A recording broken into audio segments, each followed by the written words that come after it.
Hello everyone. चलो class start करते हैं। अपने आज की आगे का जो पार्ट था, अपने बोटेनिकल नेम कर रहे थे, वानस्पतिक नाम। और खरीफ क्रॉप्स के अपने कंप्लीट कर लिए थे, रबी क्रॉप्स के भी कुछ कर लिए हैं। उसके बाद में थोड़े बहुत रिमेनिंग है, उसको अपने देख लेते हैं। जैसे कि जीरा, जीरे का बोटेनिकल नेम होता है साइमेनम, क्यूमिनम साइमिनम। क्यूमिनम साइमिनम, क्यूमिनम साइमिनम।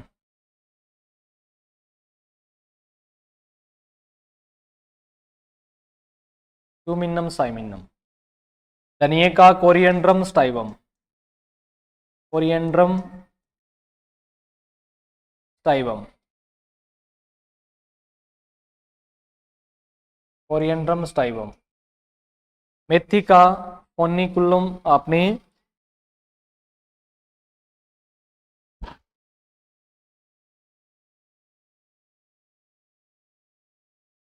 Trigonella फोइकम ग्रेकम, Trigonella फोइकम ग्रेकम।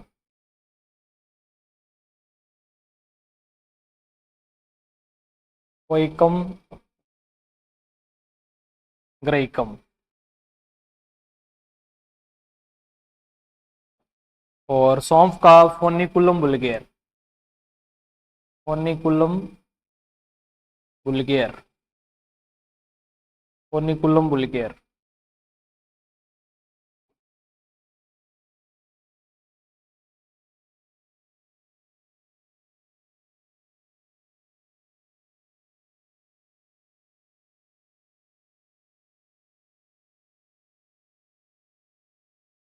ये जीरे वाली फसलों के हैं, अपने मसाले वाली फसलों के। तो जीरे का क्यूमिनम साइवनम, धनिए का कोरिएंड्रम स्टाइवम, मेथी का ट्राइगोनेला फोइकम ग्रेकम, सौंफ का फोनिकुलम वुल्गेर। सौंफ का क्या होता है? फोनिकुलम वुल्गेर होता है।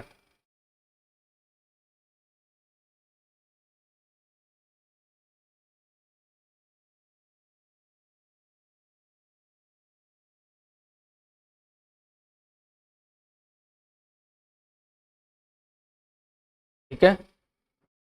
उसके बाद में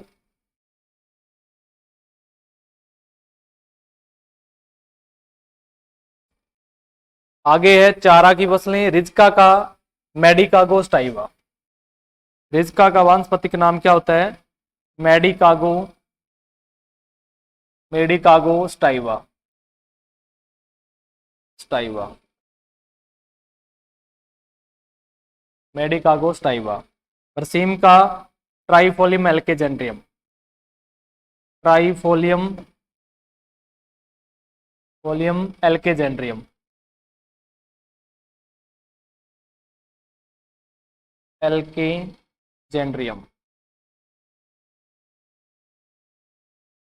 ट्राइफोलियम एल्केजेंड्रियम। जई का अविना स्टाइवा, अविना स्टाइवा। जई का क्या होता है? अविना स्टाइवा, जई का अविना स्टाइवा। रिजिके का मेडिकागो स्टाइवा, बरसीम का ट्राइफोलियम एल्केजेंड्रियम, जई का अविना स्टाइवा। ये चारे वाली फसलों के वानस्पतिक नाम है। ठीक है। और ये चारे वाली फसलें ज्यादातर अपनी रबी सीजन के अंदर तीनों को उगाते हैं। रिज का है, बरसीम है या जई है। रिज का Medicago sativa, queen of fodder crop. और बरसीम Trifolium alexandrinum, king of fodder crop. चारा फसलों का राजा और चारा फसलों की रानी। उसके बाद में ये था मोस्ट इंपोर्टेंट पार्ट जो वानस्पतिक नाम से रिलेटेड होता है। यहाँ से क्वेश्चन पूछे जाते हैं एग्जाम के अंदर, बहुत सिंपल सा पार्ट होता है। यहाँ से एक आधा क्वेश्चन पूछ लिया जाता है। तो कम से कम आपको वानस्पतिक नाम तो हर एक क्रॉप का पता होना चाहिए। उसके बाद में है परीक्षण भार। देखो पहली चीज, परीक्षण भार बोलते किसको है? टेस्ट वेट बोल देते हैं इसको, परीक्षण भार को मतलब। और है क्या टेस्ट वेट या परीक्षण भार, या किसको बोलेंगे? जब अपने 1000 सीड को काउंट करें और उस 1000 सीड को भार कर ले उसका, तो 1000 सीड का जो भार होता है उसको अपने क्या बोलते हैं? परीक्षण भार बोल देते हैं। तो परीक्षण भार क्या है या टेस्ट वेट किसको बोलते हैं? 1000 बीज का भार, 1000 बीज का भार। 1000 बीज के भार को अपने क्या बोलेंगे? टेस्ट वेट बोल देंगे, परीक्षण भार। और 100 बीज के भार को अपने क्या बोलते हैं? 100 बीज का भार, 100 बीज का भार। तो 100 बीज के भार को अपने बीज सूचकांक बोल देते हैं। बीज सूचकांक, बीज सूचकांक मतलब हाँ अपने सीड इंडेक्स, बीज सूचकांक, बीज सूचकांक। ऐसी फसलें जिनके बीज बड़े होते हैं, ऐसी फसलें जिनके बीज आकार में बड़े होते हैं उनका बीज सूचकांक लेते हैं, और ऐसी फसलें जिनके बीज आकार में छोटे होते हैं उनका बीज टेस्ट वेट लेते हैं। टेस्ट वेट क्या होता है? जब अपने 1000 सीड को काउंट करेंगे और उसका वजन कर लेंगे तो वो टेस्ट वेट है। और उसके बाद में अगर अपने 100 बीज को पहले काउंट करें और उसका वजन कर लें, उसको बीज सूचकांक, बोल्ड सीड का सीड इंडेक्स लेते हैं और स्मॉल सीड का सीड टेस्ट वेट लेते हैं। तो चावल, दो प्रकार का चावल आपने देखा है।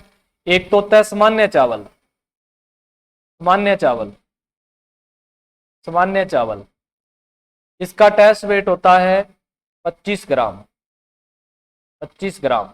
एक होता है बासमती, एक कौन सा होता है? बासमती चावल, बासमती चावल का होता है 21 ग्राम। कितना होता है? 21 ग्राम। तो सामान्य चावल का 25 ग्राम है, बासमती चावल का 21 ग्राम है। गेहूं का टेस्ट वेट होता है 40 ग्राम, गेहूं का 40 ग्राम। और इसका एक खरपतवार है गेहूंसा, खरपतवार गेहूंसा, इस गेहूंसा का टेस्ट वेट होता है 2 ग्राम। कितना होता है? गुल्ली डंडे का होता है 2 ग्राम, बहुत छोटे बीज होते हैं। मक्का का, दो प्रकार की मक्का, एक होती है संकुल मक्का, संकुल मक्का, संकुल मक्का का परीक्षण भार, संकुल मक्का का परीक्षण भार होता है 200 ग्राम, 200 ग्राम।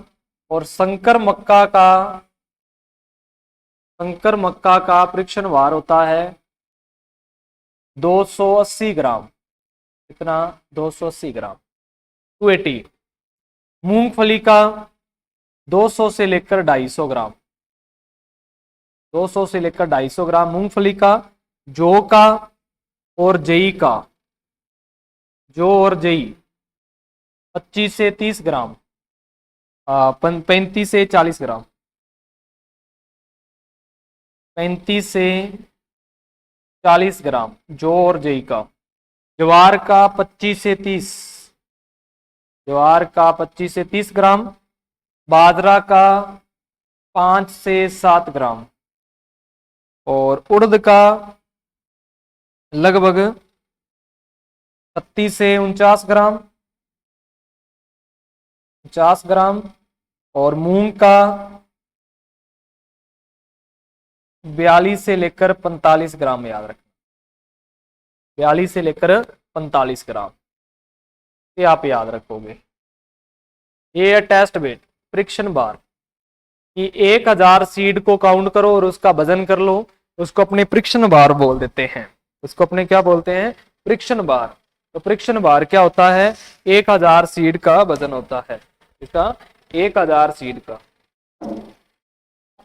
ठीक है, इसको आप याद रखोगे। 1000 सीड का भार। तो अलग अलग फसल का, जैसे चावल का कितना है? चावल का 25 ग्राम, बासमती का 21 ग्राम है, गेहूं का 40 ग्राम, खरपतवार गेहूंसा का 2 ग्राम है, मक्का का संकुल मक्का 200 ग्राम है, संकर मक्का 280 ग्राम है, और मूंगफली का 200 से 250 ग्राम, जौन जई का 35 से 40, ज्वार का 25 से 30, बाजरा का 5 से 7, उड़द का 36 से 49 और मूंग का 42 से 45 ग्राम। उसके बाद मटर, मटर का टेस्ट वेट कितना होता है? तो मटर का होता है 100 से लेकर 120 ग्राम, 100 से 120 ग्राम। चने का, अगर देसी चना है, देसी चना, इसका होता है 170 ग्राम से ऊपर। अगर है काबुली, इसका होगा 260 ग्राम से ऊपर, 260। कपास, कपास का होगा, देसी कपास है तो मिलेगा 40 से 60 ग्राम। अगर अमेरिकन कपास है तो इसका मिलेगा 70 से लेकर 100 ग्राम तक। तंबाकू 0.05 से 0.12 ग्राम, 0.12 ग्राम बहुत छोटे सीड है।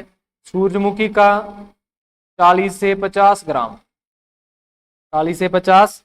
कुसुम का 10 ग्राम, अलसी का भी 10 ग्राम, और सरसों का और रामतिल का, सरसों का और रामतिल का कितना है? 3 से 5 ग्राम। और तिल का 2.5 से लेकर 3.5 या 4 ग्राम तक लिख लो रेंज, 2.5 से 4 ग्राम तक। ठीक है, 2.5 से 4 ग्राम। ठीक है, ये आप याद रखोगे।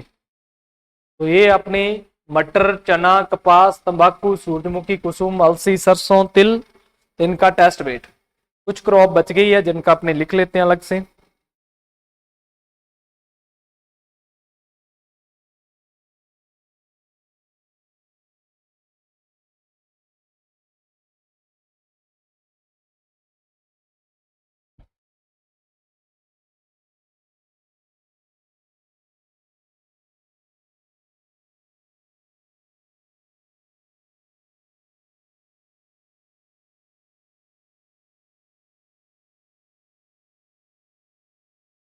देख लेते हैं इनका अलग अलग। देखो, जैसे कि आप याद रखो, किस किस का, अरंडी का याद रखो, अरंडी, कस्टर, अरंडी का इंपॉर्टेंट है। अरंडी का होता है 100 से लेकर 150 ग्राम। अरहर का याद रखो, अरहर, अरहर का मिलेगा आपको 70 से लेकर 75 ग्राम। कितना? 70 से 75 रेड ग्राम का अरहर का। उसके बाद आप याद रखोगे सोयाबीन का, सोयाबीन, सोयाबीन का याद रखोगे 50 से लेकर 55 ग्राम। लोबिया, काउपी का याद रखना है, लोबिया या काउपी, ये होगा अपना 80 से लेकर 100 ग्राम तक ना, 80 से लेकर 100 ग्राम तक, 80 से 100 ग्राम इसका लोबिया का।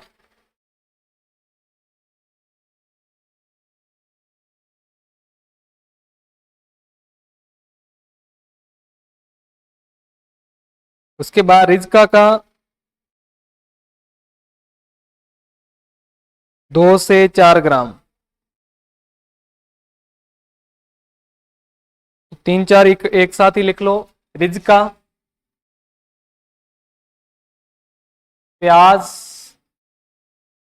मटर, प्याज, टमाटर, बैंगन, बैंगन, इनका रेंज याद रखना 2 से लेकर 4 ग्राम। ठीक है, तो ये टेस्ट वेट आप याद रखोगे, एग्जाम में पूछे जा सकते हैं। ये टेस्ट वेट आपको याद रखने हैं। ठीक है, ये याद रखोगे आप।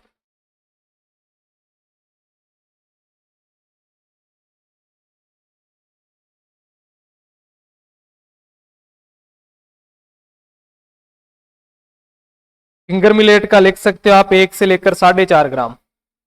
राई का फिंगर मिलेट का लिखना आपने,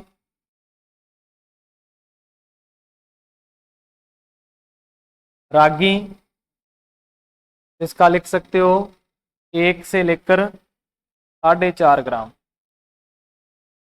4.5 ग्राम तक। ठीक है, राई या फिर जिसको आप मस्टर्ड बोलते हो, पीछे लिख दिया ना आपने। सरसों का लिख के या नहीं, ये को 3 से 5 ग्राम तक होता है, 3 से 5 ग्राम। राई, राया, लाहा,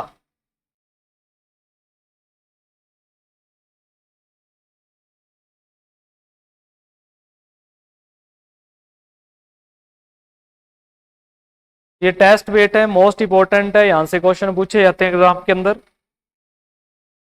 इनको आपने अच्छे से याद करना है कि 1000 सीड का जो अपने बाहर कर लें तो उसका वजन कितना होगा। ये अलग अलग वजन है।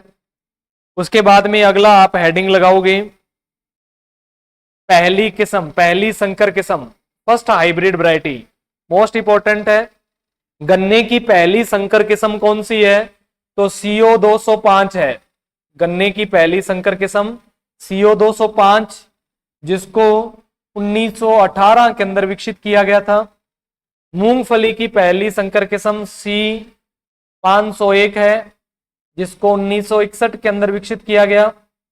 मक्का की गंगा फर्स्ट है, गंगा 1, जिसको 1961 के अंदर विकसित किया गया। ज्वार की CSH फर्स्ट है, जिसको 1964 के अंदर विकसित किया गया। और बाजरा की HV फर्स्ट है, हाइब्रिड बाजरा 1, जिसको 1965 के अंदर विकसित किया गया। और कपास की हाइब्रिड 4 H4, जिसको 1970 के अंदर विकसित किया गया। H4 हाइब्रिड 4, ये संकर किस्में हैं, तो आपको याद रखनी है। गन्ने की CO 205 sugar cane breeding institute ने 1918 में विकसित किया। मूंगफली की C 501 1961 में। मक्का की गंगा फर्स्ट है, ज्वार की CSH 1 है, बाजरा की HB फर्स्ट है, कपास की H4 है। ये पहली संकर किस्में हैं, फर्स्ट हाइब्रिड वैरायटी, पहली संकर किस्में।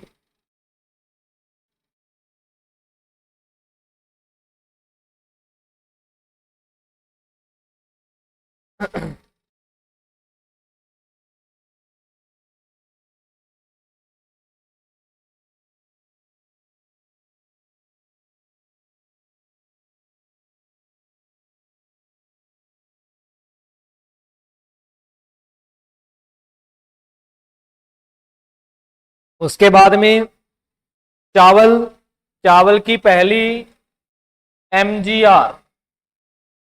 MGR फर्स्ट, जिसको को RH फर्स्ट बोलते हैं, को RH फर्स्ट, कब 1994। अरहर की ICPH8, ICPH8, इसका दूसरा नाम होता है ICPH 82008, 1993। सूरजमुखी की BSH फर्स्ट 1980। कुसुम की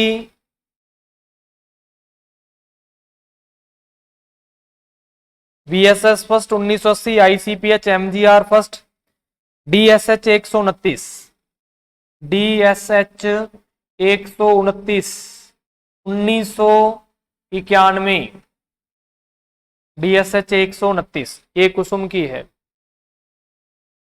DSH 129।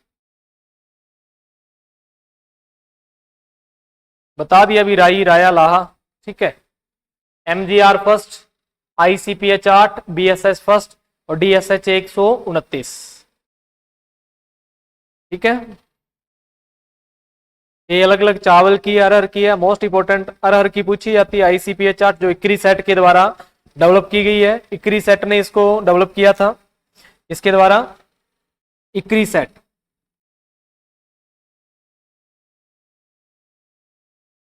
हैदराबाद के द्वारा ये डेवलप की गई थी ICPH 8।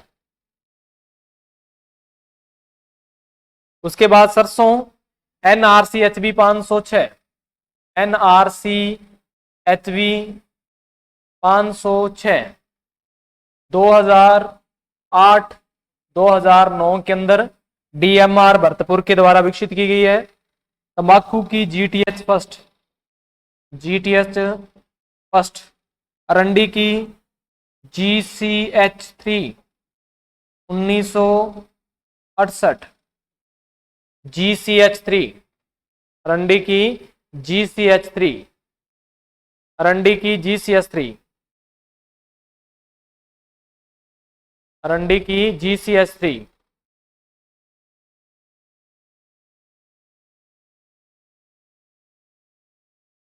ठीक है, GCH3। सरसों NRC HB 506, तंबाकू GTS फर्स्ट और अंडी की GCS 3 1968।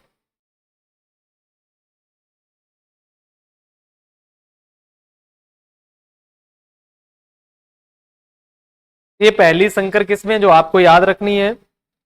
उसके बाद में है king and queen of crops, most important, ज्यादातर अपने लिख चुके हैं। अनाज फसलों का किंग किसको बोलते हैं, तो गेहूं को बोलते हैं, क्योंकि विश्व में सबसे ज्यादा उत्पादन, सबसे ज्यादा क्षेत्रफल, सबसे ज्यादा कंजप्शन गेहूं का है। अनाज फसलों की रानी मक्का, क्योंकि ये सबसे ज्यादा प्रोडक्शन दे सकती है पर हेक्टर। अमेरिका की रीढ़ की हड्डी, बैकबोन ऑफ USA, ये भी कौन सी क्रॉप को बोलते हैं, मक्का को ही बोलते हैं। और फसलों का ड्रोसोफिला भी किसको बोलते हैं, मक्का को ही बोलते हैं। फसलों का ड्रोसोफिला, अमेरिका की रीढ़ की हड्डी, या फिर अनाज फसलों की रानी, या फिर क्या, अनाज फसलों की रानी।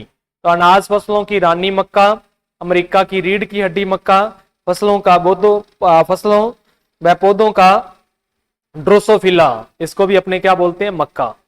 ड्रोसोफिला एक प्लांट है जिसकी संज्ञा दी गई है मक्का को। तो फसलों का ड्रोसोफिला किसको बोलते हैं, मक्का को बोल देते हैं। कॉमन सी बातें याद रखनी है, यहां से क्वेश्चन पूछे जाते हैं एग्जाम के अंदर। उसके बाद में मोटे अनाज का राजा, सोरगम ज्वार को बोलते हैं मोटे अनाज का राजा। कैमल क्रॉप भी किसको बोलते हैं, सोरगम ज्वार को। दालों का राजा चना को बोलते हैं, और दालों की रानी मटर को बोल देते हैं। और तिलहन का राजा मूंगफली को, मूंगफली को। और तिलहनों की रानी तो तिल को बोलते हैं। तिलहनों की रानी किसको बोलते हैं, तिल को। तो मोटे अनाज का राजा, king of coarse cereal, king of coarse cereal कौन है, ज्वार। और कैमल क्रॉप्स मोस्ट इंपॉर्टेंट है, जो पूछा जाता है बार बार एग्जाम में, कैमल क्रॉप्स निम्न में से कौन सी फसल को कैमल क्रॉप बोलते हैं, ज्वार को, दालों का राजा चना, दालों की रानी मटर, और तिलहन का राजा मूंगफली, और तिलहन की रानी तिल है। ये चीजें आप याद रखोगे, मोस्ट इंपॉर्टेंट है, यहां से क्वेश्चन पूछे जाता है एग्जाम के अंदर। उसके बाद में है सबसे पुरानी तिलहनी फसल, ओल्डेस्ट ऑयल सीड क्रॉप कौन सी है, सिसम है, तिल। गरीब आदमी का घी भी किसको बोलते हैं, तिल को, पुअर मैन घी। और किंग ऑफ बीट, ये है कांग्रेस ग्रास, कांग्रेस घास, इसको बोल देते हैं गाजर घास, गाजर घास, या इसी को बोल देते हैं पार्थेनियम, पार्थेनियम। पार्थेनियम हिस्टोरोफोर्स इसका बोटेनिकल नेम होता है। सब्जियों का राजा आलू है सर, सब्जियों का राजा। और गरीब आदमी का दोस्त भी कौन है, आलू है, पुअर मैन फ्रेंड। सब्जियों की रानी तो ओकरा भिंडी है, सब्जियों की रानी तो भिंडी है। चारा फसलों का राजा तो बरसीम है, चारा फसलों का राजा कौन है, बरसीम। ये अलग अलग बोटेनिकल नेम है। APRH 11991, APRH फर्स्ट, APRH 2 बाद में आई है ये वैरायटियां। पहले MGR फर्स्ट और CoRH फर्स्ट आई थी।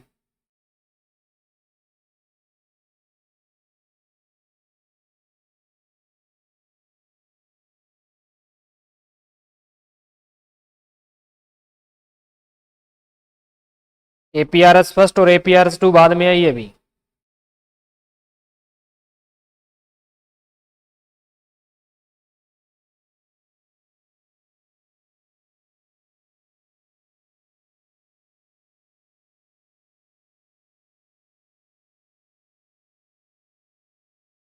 बाकी और कंफर्म करके बता दूंगा मैं आपको, ठीक है। तो ये अलग अलग नाम है, इनको आपने याद रखना है।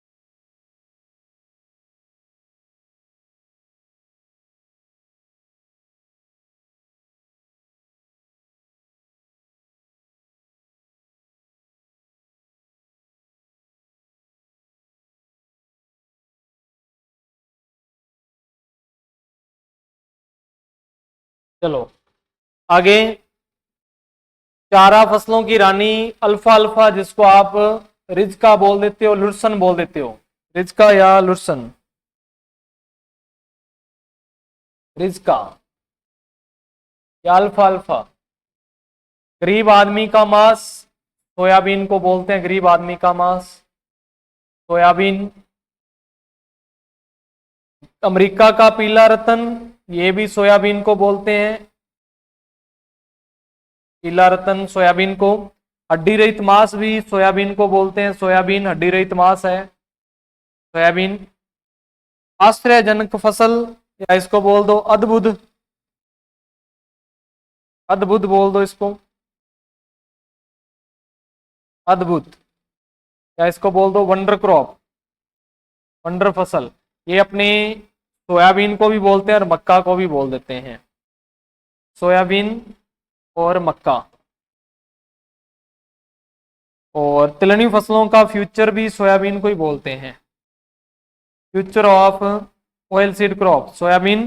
और वेजिटेबल मीट लोबिया को बोलते हैं, लोबिया मतलब चवला को, लोबिया चवला मतलब काउपी, काउपी को बोलते हैं।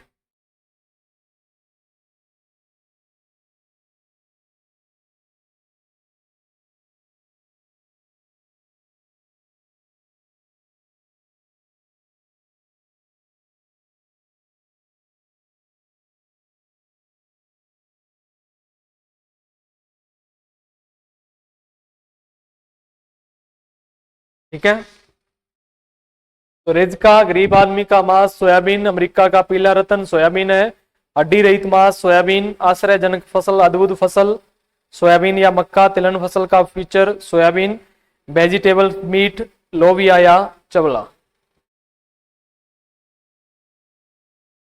वेजिटेबल मीट किसको बोलते हैं, लोबिया या चवला को बोल देते हैं।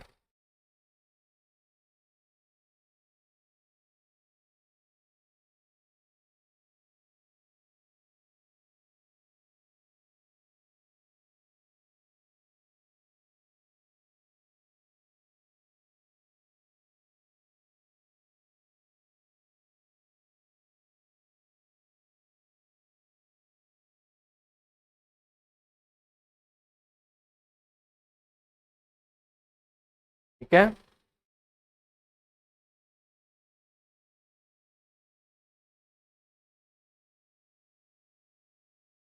कोई भी डाउट होगा अपने तसल्ली बख्श लास्ट में करेंगे, चिंता मत करो आप। हर एक आपको चीज प्रूफ के साथ दी जाएगी, तुक्के से कोई चीज नहीं लिखवाई जाएगी आपसे। ठीक है, कोई नहीं, कोई एक आधा इधर उधर होगा तो मैं बात करके सर से आपको पूरे का पूरा कन्फर्म चीज ही लिखवाऊंगा। आगे अमेरिका का स्पेस होना, ये बोलते हैं कॉटन को, कपास को, या व्हाइट गोल्ड भी कपास को ही, या अमेरिका का स्पेस होना कपास। औद्योगिक क्षेत्र की backbone, backbone of textile industry, ये भी कॉटन को ही बोलते हैं, कपास को ही। दुनिया की सबसे पुरानी फाइबर क्रॉप, ये भी कौन सी है, कपास ही है। और रेशा फसलों का राजा भी कौन है, कपास है। रेशा फसलों का राजा भी कौन है, कपास। तो अमेरिका का स्पेस होना, औद्योगिक क्षेत्र की बैकबोन, दुनिया की सबसे पुरानी व्यावसायिक फाइबर फसल या फाइबर का किंग, इसको बोल देते हैं कपास को, कॉटन। कॉटन ये मोस्ट इंपोर्टेंट है, जो एग्जाम के अंदर बहुत बार पूछते आ जाता है कि किंग ऑफ फाइबर क्रॉप कौन सी है, तो कपास है। या मेजर फाइबर क्रॉप कौन सी है, तो भी कपास ही है। विश्व का मुख्य फाइबर क्रॉप्स है कौन सा, तो कपास ही, और भारत का भी कपास ही है, इसलिए इसको किंग ऑफ फाइबर क्रॉप के नाम से जानते हैं। स्पेस होना किसको बोलते हैं, तो कपास का रेशा स्पेस होना होता है, कपास के रेशे को स्पेस होना। सुनहरा रेशा किसको बोलते हैं, जूट का जो रेशा होता है, जूट का रेशा, उसको अपने क्या बोलते हैं, सुनहरा रेशा बोल देते हैं। भूरा भूरा भूरा सोना, ब्राउन गोल्ड, ये होता है रेशम कीट का मर्त pupa, dead pupa of silk, रेशम कीट का मर्त प्यूपा, रेशम कीट का मर्त प्यूपा, ये क्या है मर्त प्यूपा, तो ये अपना भूरा सोना। बायो ड्रेनेज प्लांट, जैविक जल निकास पौधा, जैविक जल निकास कास पौधा। तो जैविक रूप से जल का निकास कौन करता है? यूकेलिप्टिस करता है, मतलब स्पेदा, यूकेलिप्टिस। और गरीब आदमी का भोजन या गरीब आदमी की फसल ये बोलते हैं बाजरा को। गरीब आदमी का भोजन या गरीब आदमी की फसल किसको बोलते हैं? बाजरा को बोल देते हैं। तो सफेद सोना कपास है, सुनहरा रेशा जूट का रेशा, भूरा सोना रेशम कीट का मर्त प्यूपा। अगर आपसे पूछा जाए हरा सोना, हरा सोना अगर आपसे पूछा जाए तो बम्बू को, बांस को इसको बोलते हैं बांस को। अगर पूछा जाए ब्लैक गोल्ड काला सोना तो अफीम को बोल देते हैं, इसको अफीम को, पोपी को। ठीक है, ये याद रखोगे। हरा सोना बांस है, बंबू है, काला सोना पोपी मतलब अफीम है। और सफेद सोना कपास का रेशा, हरा सुनहरा रेशा जूट का रेशा, भूरा सोना किसको बोलते हैं? रेशम कीट का मर्त प्यूपा। और बायो ड्रेनेज प्लांट किसको बोलते हैं? या जैविक जल निकास पौधा किसको बोलते हैं? स्पेदा को। गरीब आदमी का खाना या फसल किसको बोलते हैं? बाजरा को। उसके बाद में ये मोस्ट इंपॉर्टेंट जो आपने लिखा है, दो तीन चीजें आप और लिख सकते हैं, जैसे कि कौन कौन सी, एक बार इसको आपने जो भी पीछे रह गया बंदा वो थोड़ा सा नोट कर ले, जिसने भी नोट करना है।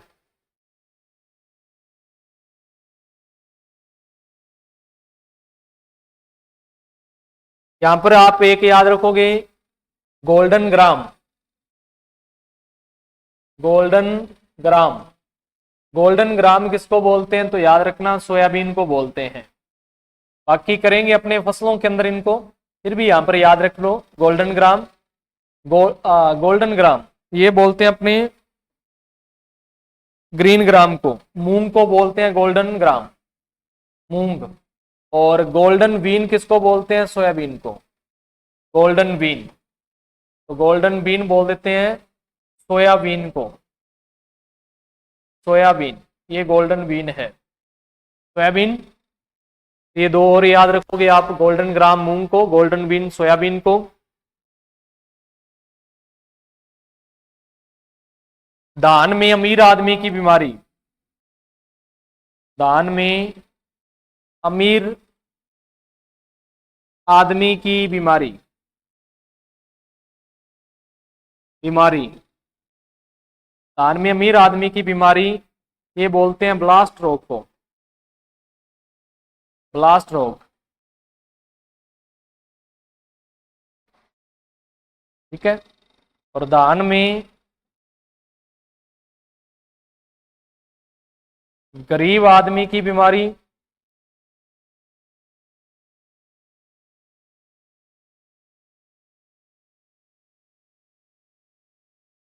ये बोलते हैं अपने भूरी पत्ती धब्बा रोग।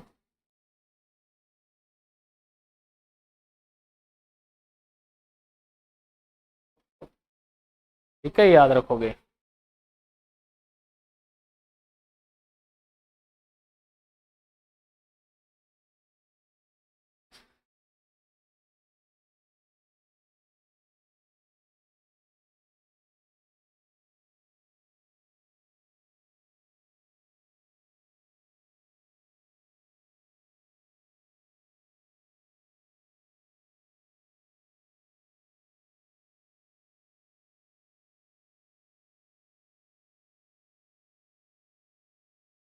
ठीक है, तो ये थोड़ी चीजें आप और एक्स्ट्रा याद रखोगे। उसके बाद में है फसलों के अंदर कौन कौन सी ऐसे केमिकल कंपाउंड होते हैं जिसके कारण वो नॉन एडिबल हो सकता है। तो अगर अपने देखें गोसीपोल, गोसीपोल के साथ आप याद रख सकते हो गोसीपुल्विन, गोसीपुप्रिन, गोसीपुल्विन, पुल्विन और गोसीपुप्रिन, गोसीपुप्रिन, गोसीपुप्रिन। ये किसमें होता है? तो कपास के बिनोले के अंदर होता है, कॉटन के अंदर होता है ये। इस कारण इसका जो केक है वो नॉन एडिबल हो सकता है अगर इनकी मात्रा ज्यादा हुई। न्यूरोटॉक्सिन बोआ ये होता है लेथाइरस के अंदर, लेथाइरस, लेथाइरस। और एक होता है इरूसिक एसिड, ये होता है सरसों समूह के अंदर, सरसों ग्रुप, सरसों समूह। गोइट्रोजन ये होता है सोयाबीन के अंदर, सोयाबीन में। सेपोनिन ये होता है रिज्का के अंदर, रिज्का में। अफ्लाटॉक्सिन मूंगफली के अंदर,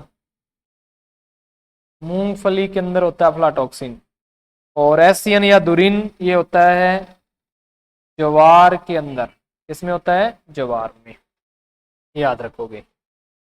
तो गोसिपुप्रिन, गोसिपुल्विन या गोसिपोल कपास में, न्यूरोटॉक्सिन बोआ, लथाइरस में, इरूसिक एसिड सरसों समूह में, गोइट्रोजन सोयाबीन में, सेपोनिन रिज्का में, अफ्लाटॉक्सिन मूंगफली में, एसियन ग्लाइकोसाइड या प्रूसिक एसिड या दुरिन ज्वार के अंदर होता है, जिसके कारण ज्वार का चारा क्या हो जाएगा, नॉन एडिबल हो जाएगा, मतलब अखाद्य हो जाएगा। अगर खिलाएंगे तो पशुओं का डाइजेस्टिव सिस्टम खराब हो जाएगा,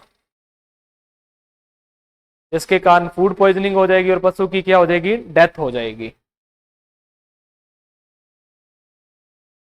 उसके बाद में है फर्टिलाइजर मैनेजमेंट, एनपीके रेशो। किस रेशो में एनपीके देते हैं अपने अनाज की फसलों में? एनपीके रेशो रखना चाहिए अपने को किस रेशो में? 4:2:1, 421।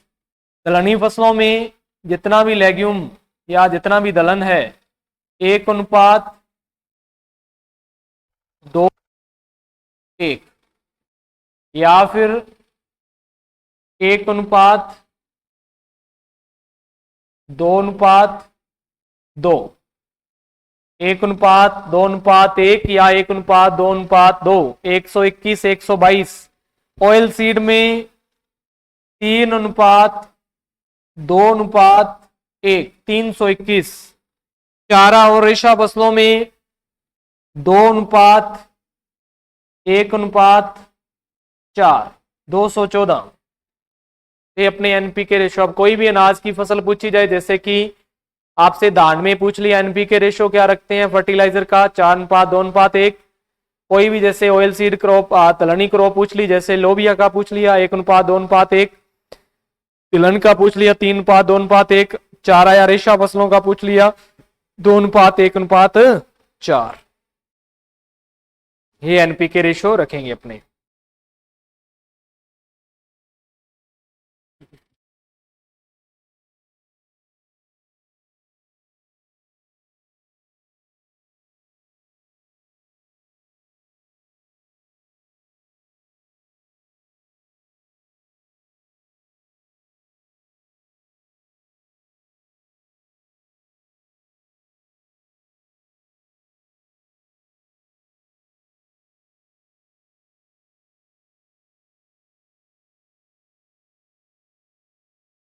अनाज फसलों में 421, दलहन में 121, 122, तिलहन में 321, चारा या रेशा फसलों में 214।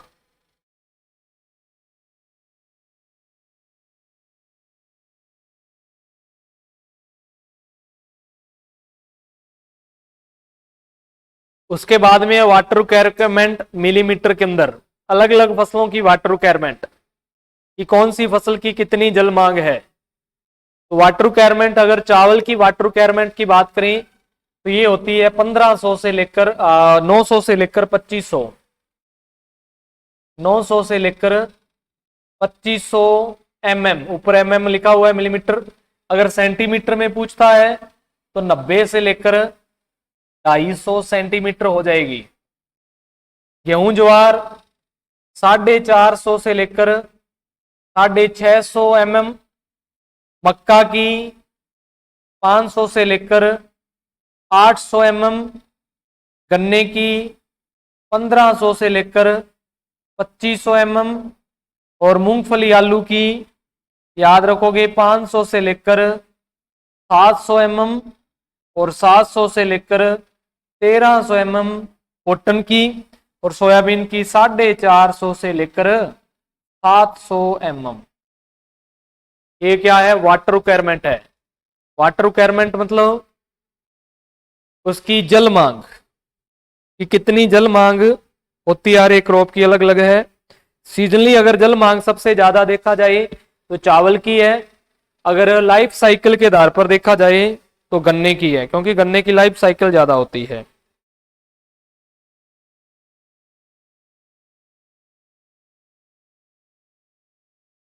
ठीक है, याद रखोगे आप।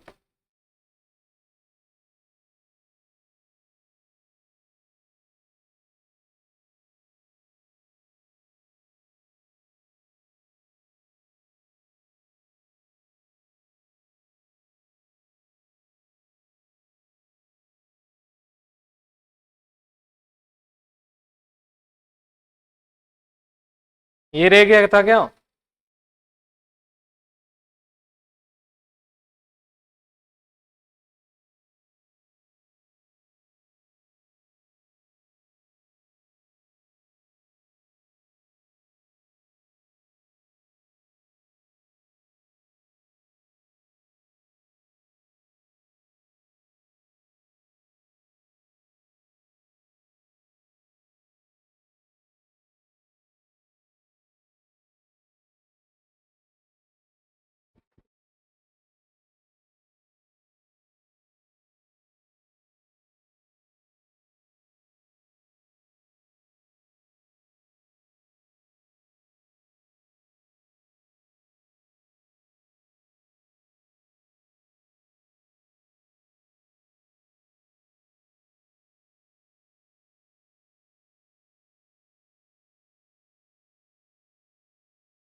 चलो आगे देखो। लोबिया या चना की 250 से लेकर 300, 250 से 300। अरहर, तिल, रैपसीड, सरसों 300 से लेकर 350 mm। सूरजमुखी, मटर, अलसी की 350 से लेकर 500 mm। अरंडी की पूरी 500। जूट की 500 से 600 mm। तम्बाकू की 400 से लेकर 600 mm। तम्बाकू की जल मांग कितनी है? 400 से लेकर 600। तो लोबिया चना की 250 से 300 है। अरहर, तिल या रैपसीड की 300 से 350। सूरजमुखी, मटर या अलसी की 350 से 500। अरंडी की 500। जूट की 500 से 600। और तम्बाकू की 400 से लेकर 600।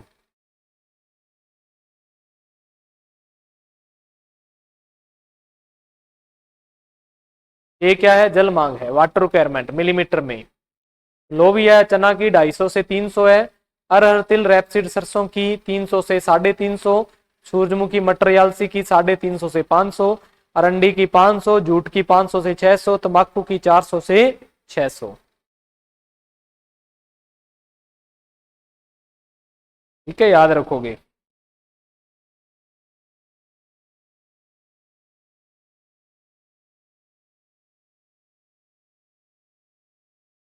उसके बाद में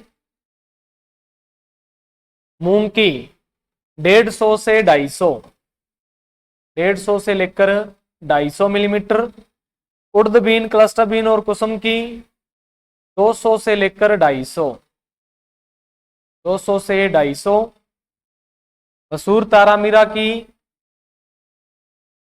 150 से लेकर 200 और 200। सूरजमुखी का पीछे लिखा है अपने। बरसीम की 700 से अपने 800 से लेकर 900, 800 से लेकर 900 मिलीमीटर।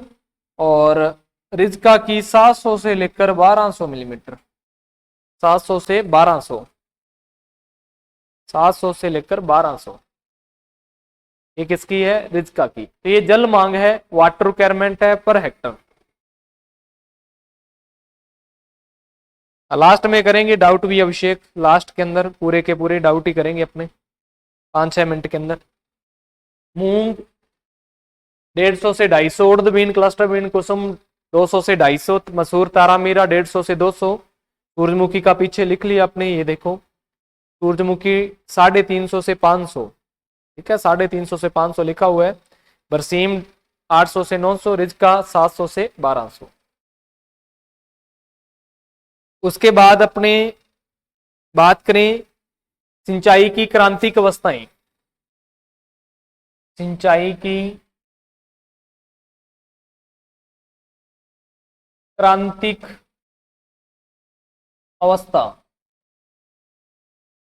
सिंचाई की क्रांतिक अवस्था कि कब पानी देना बहुत आवश्यक होता है। तो अलग अलग क्रॉप में देखते हैं, मोस्ट इंपॉर्टेंट है। पहला अगर आपसे पूछा जाए गेहूं में, तो गेहूं में क्रांतिक अवस्था होती है CRI।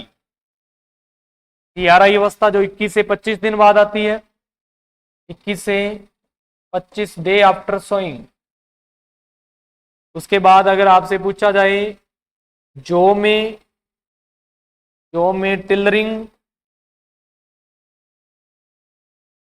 मक्का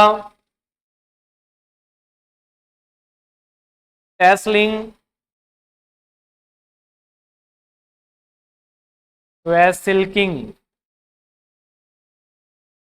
टैसलिंग व सिल्किंग। उसके बाद धान वुटिंग स्टेज, फ्लावरिंग से आसपास की वुटिंग अवस्था, ठीक है, बुटिंग स्टेज। उसके बाद लेग्यूम दलहन क्रॉप, इन फसलों में अपने सिंचाई देते हैं फूल आने से पहले, बिफोर फ्लावरिंग, फ्लावरिंग और पोड फॉर्मेशन, फली निर्माण, फली निर्माण के टाइम, पोड फॉर्मेशन के टाइम। ये किसके अंदर है? ये अपने लेग्यूम दलहन फसलों में फूल आने से पहले, फूल आते टाइम या फली निर्माण। तो गेहूं में CRI है, जौ में टिलरिंग, मक्का में टैसलिंग और सिल्किंग, धान के अंदर बुटिंग स्टेज मतलब फ्लावरिंग के आसपास का टाइम, और लेग्यूम दलहन फसल में फूल आने से पहले, फूल आते टाइम और फली बनते टाइम। क्या? फली बनते टाइम। उसके बाद में मूंगफली, मूंगफली मोस्ट क्रिटिकल स्टेज है पेगिंग। कौन सी है? पेगिंग। गन्ना, गन्ना में है फॉर्मेटिव, फॉर्मेटिव अवस्था। 4 क्रिटिकल स्टेज होती है अलग अलग, उसमें से सबसे क्रिटिकल होती है फॉर्मेटिव।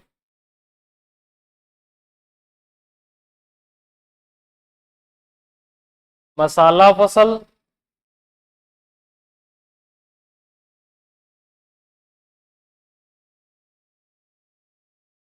फूल आने से पहले,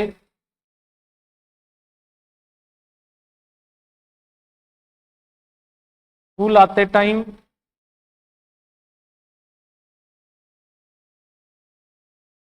बीज निर्माण।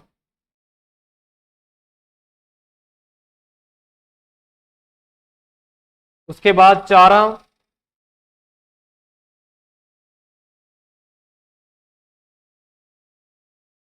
प्रत्येक कटाई के बाद।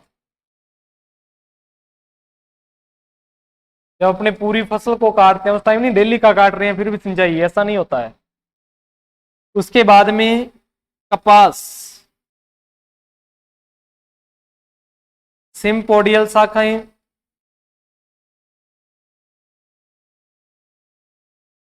शाखाएं निर्माण के टाइम, निकलते टाइम मतलब। दूसरा बॉल बनते टाइम, टिंडा बनते टाइम। ये क्या है? कॉटन के अंदर है। ये क्रांतिक अवस्था है, यहाँ पर पानी देना अपने को आवश्यक होता है। अगर यहाँ पर पानी अपने ना दे तो इसका मतलब जो अपना प्रोडक्शन है वो क्या हो जाएगा? कम हो जाएगा, प्रोडक्शन कम हो जाएगा।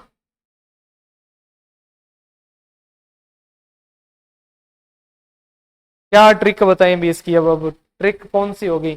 एक साथ लिख लिया, इससे आसान क्या हो सकता है? ठीक है, इसकी ट्रिक बना लो। चलो लिख लो इसको। चलो, ये लो ट्रिक बन गई है। कै से चना, लो से लोबिया।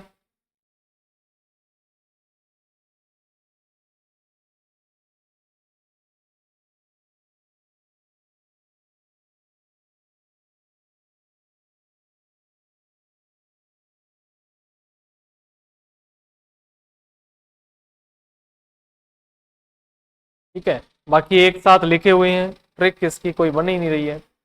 ये भी एक साथ लिखे हुए हैं जिनकी एक जैसी है, यहाँ पर भी एक जैसी वाले एक साथ लिख लिए। और मोस्ट इंपॉर्टेंट है जो अपनी मक्का, ज्वार, बाजरा, मक्का की, गेहूं की, या फिर धान की, या फिर गन्ने की, या मूंगफली की, इनकी जल मांग इंपॉर्टेंट होती है। ठीक है, ये क्रांतिक अवस्थाएं हैं। ठीक है, इनको आपने अच्छे से याद करना है। और आज की क्लास में अपने इतने ही करेंगे, बाकी रिमेनिंग पार्ट करेंगे कल की क्लास में। और मिलते हैं कल की क्लास के अंदर। धन्यवाद सभी का। अब कोई डाउट है तो आप लिख सकते हैं, बाकी अपने कल की क्लास में करेंगे अगर कोई डाउट पेंडिंग भी होता है आपका। तो बाकी मिलते हैं अपने कल की क्लास में। धन्यवाद, पढ़ते रहिए, खुश रहिए। जय हिंद सभी को।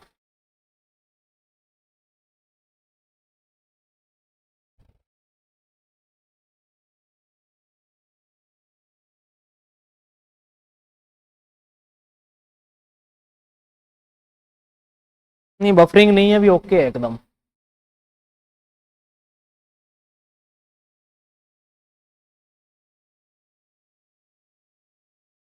हाँ, बार बार पढ़ने से याद हो जाएंगी चीजें।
एग्जाम का अभी कोई नोटिफिकेशन नहीं आया, अभी कब तक होगा आपका?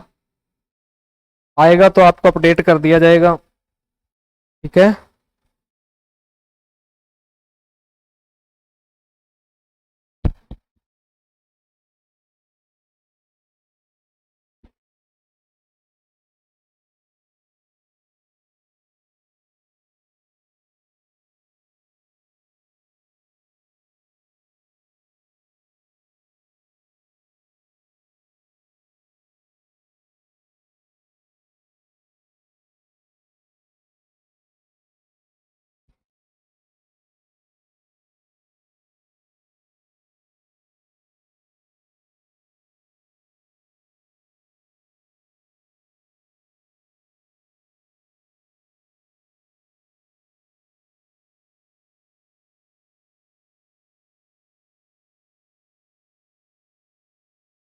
है कोई डाउट? फिर मिले अपने अगली क्लास के अंदर।